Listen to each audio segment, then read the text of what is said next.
The sound of a life support machine is interesting. It's a metronome, keeping time, counting down, beep. I stood at the foot of the bed, watching the man who had defined the geography of my personal hell for 12 years. Beep. Frank. Even dying, withered down to tendons and terrified eyes by stage 4 pancreatic cancer, he looked like a bulldog clinging to a chew toy. He was small now. The hospital gown swallowed him. The powerful forearms that used to leave bruises shaped like vice grips on my biceps were stick-thin, riddled with IVs delivering pain medication that cost more per dose than he used to spend on my clothes in a year. He was conscious, barely. His eyes darted around the room, trying to find something familiar to latch onto, something he could control. But there was nothing here for him to control. This room? It wasn't just a room. It was the VIP suite on the top floor of St. Jude's Regional Medical Centre, the kind of room reserved for senators, oil tycoons, and people whose last names are on library buildings. The kind of room Frank used to sneer at when we'd drive past, spitting out the window about rich parasites. He didn't know who I was yet. I was just a silhouette by the window, blocked by the late afternoon sun watching the city traffic below. He coughed, a wet rattling sound that shook his whole frail frame, and whimpered for the nurse. He wanted more morphine. He wanted the pain to stop. Beep! I remembered a time 20 years ago when I broke my arm falling off the roof he forced me to patch in the rain. I was crying. He told me to shut my mouth or he'd give me something real to cry about. He made me wait 4 hours before taking me to the ER because he didn't want to miss the second half of a football game. I turned away from the window and stepped into the light at the foot of his bed. "The nurse isn't coming yet, Frank," I said. My voice was unrecognizable from the trembling tenor of my youth. It was polished steel now. His eyes widened. Recognition is a slow burn when you're heavily medicated, but it was starting. The fear wasn't there yet, just confusion, and that old familiar flicker of contempt. He didn't know that 12 hours ago, the final signatures dried on a 9-figure acquisition deal. He didn't know that every machine keeping him alive, every nurse checking his chart, and the very bed his dying body rested on, belonged to me. He thought he was dying in a hospital. He was about to realize he was dying in my house. If you've ever felt powerless, if you've ever been told you were nothing by someone who held power over you, and if you believe that sometimes karma needs a little push, then smash that like button and subscribe.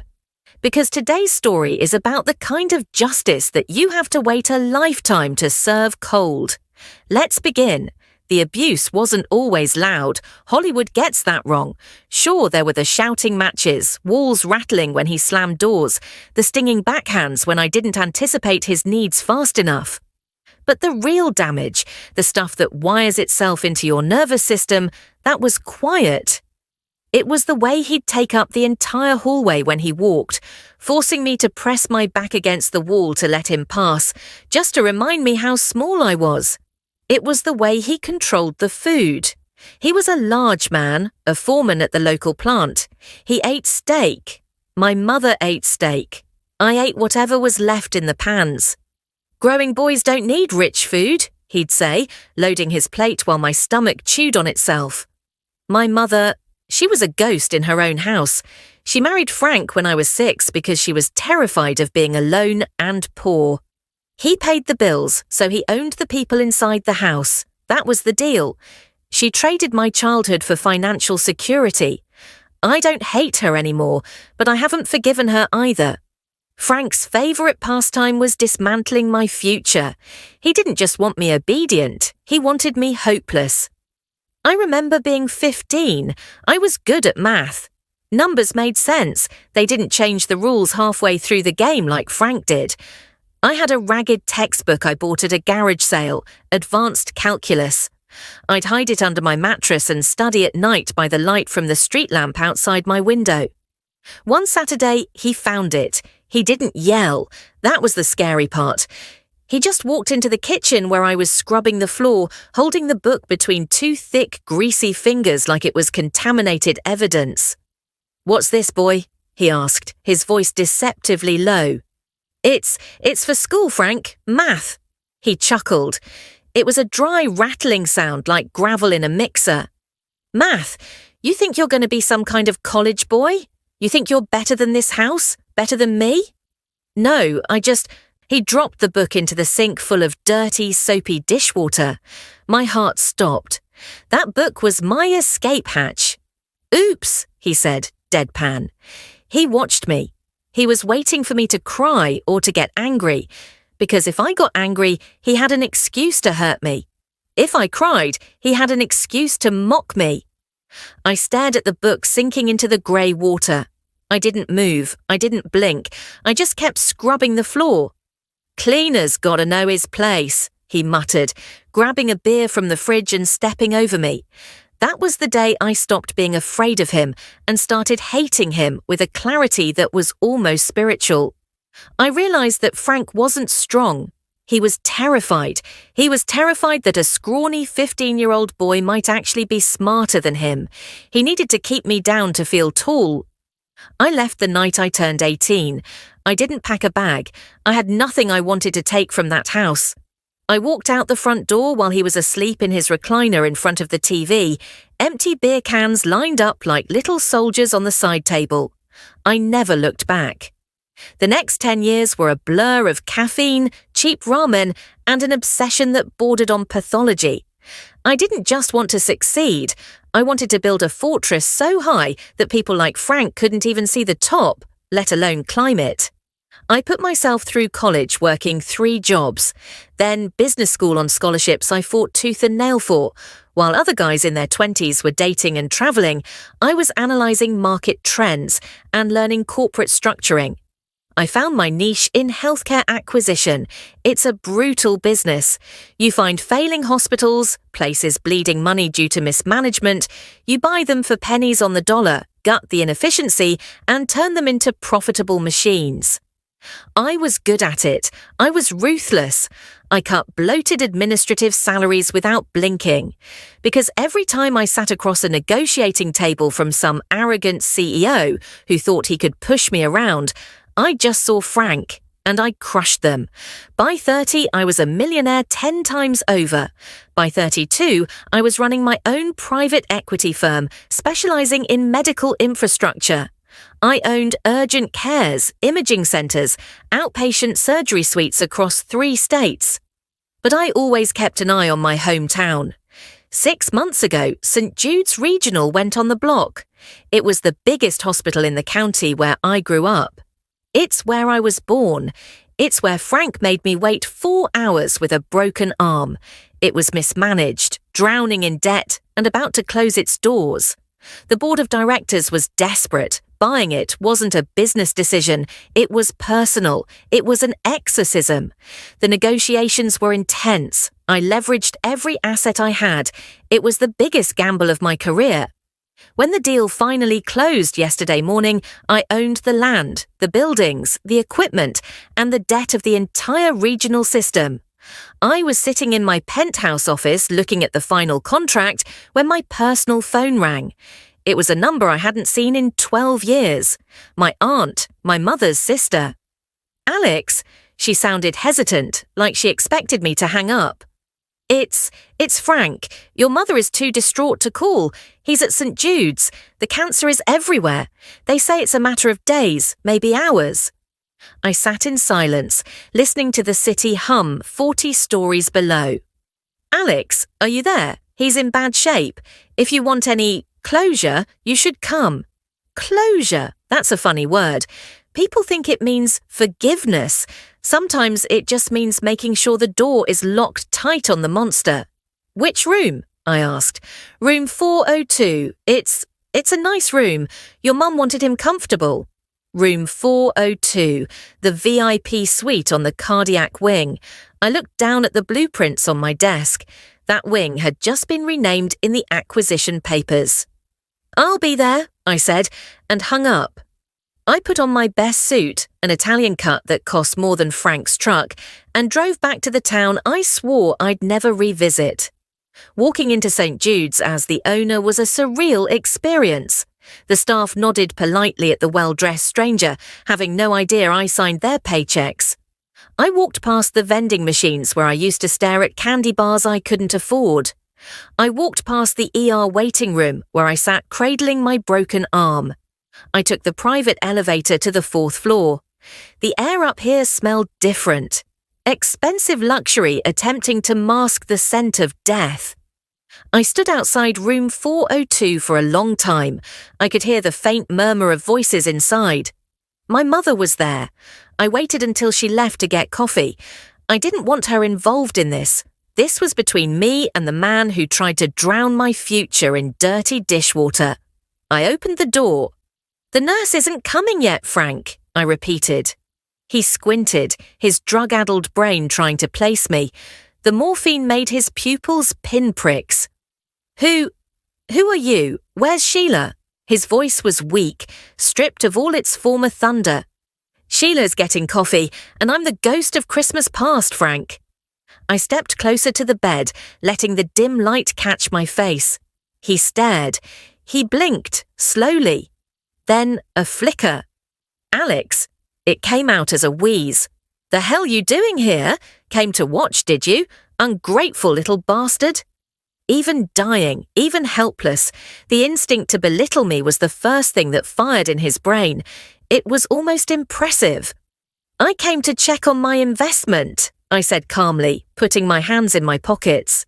"Investment? What the hell are you talking about? You got nothing. You were always nothing."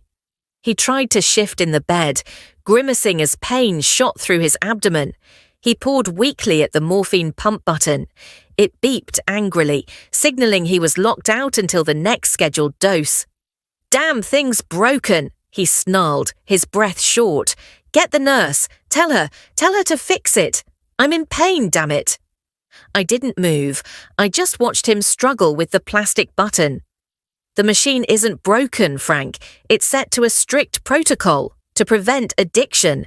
You know all about rules and protocols, don't you? Like how growing boys don't need rich food." He froze, his hand hovering over the useless button. He looked up at me, real confusion clouding his eyes now. "What?" I walked around the bed to the window side. There was a large whiteboard on the wall with the names of his care team written in marker. Dr. Albright, Nurse Sarah. And at the very top, printed permanently on the board's header, St. Jude's Regional Medical Centre, a division of Atos Healthcare. I tapped the board. "You see that name, Frank? Atos." He squinted at it, uncomprehending. "It's Greek. It means eagle. It was the mascot of that college you said I'd never get into." I leaned in close so he could smell the expensive wool of my suit, so he could see the lack of fear in my eyes. "I bought it, Frank. I own Atos Healthcare." He just stared, his mouth slightly open. "And yesterday morning, Atos Healthcare finalised the purchase of St. Jude's Regional." I gestured around the room with a wide sweep of my arm.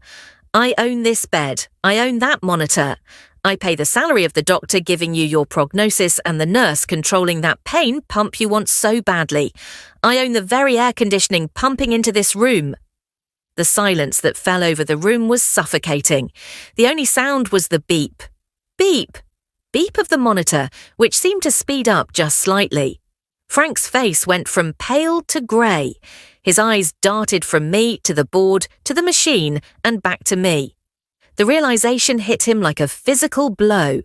The man who had controlled every aspect of my existence, who had revelled in my powerlessness, was now lying in a bed that I owned, utterly dependent on a system that answered to me.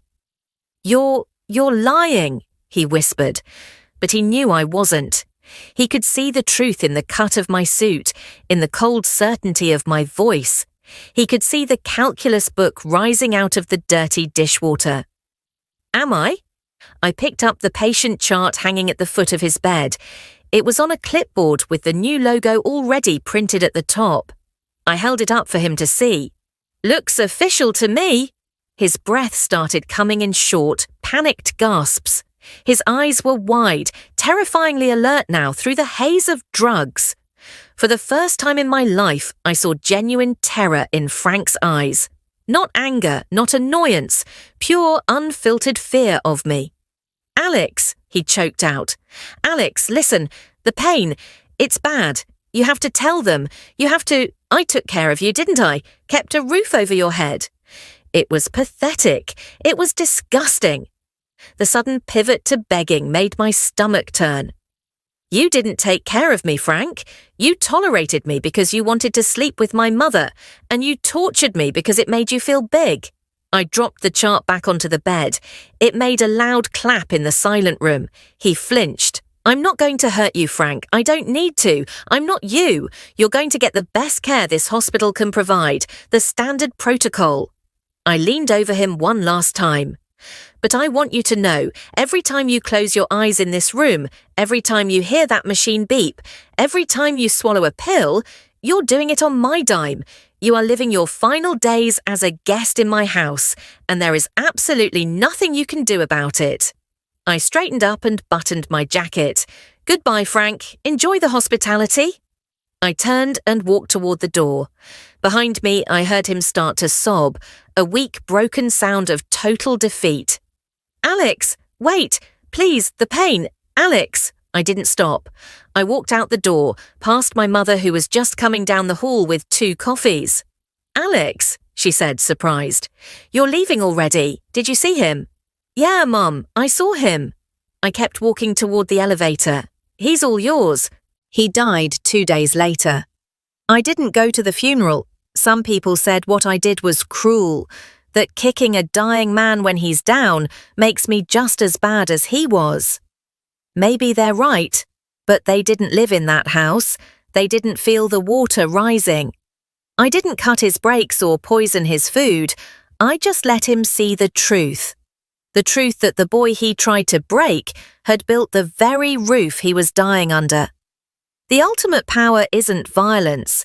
It's success so undeniable that your enemies have to rely on it just to survive. If this story gave you chills, if you believe that living well is the best revenge, hit that like button right now. And I want to hear from you in the comments. What's the most satisfying moment of karma you've ever witnessed? Let it all out down below. Don't forget to subscribe and ring the bell so you never miss a story. Until next time, keep climbing.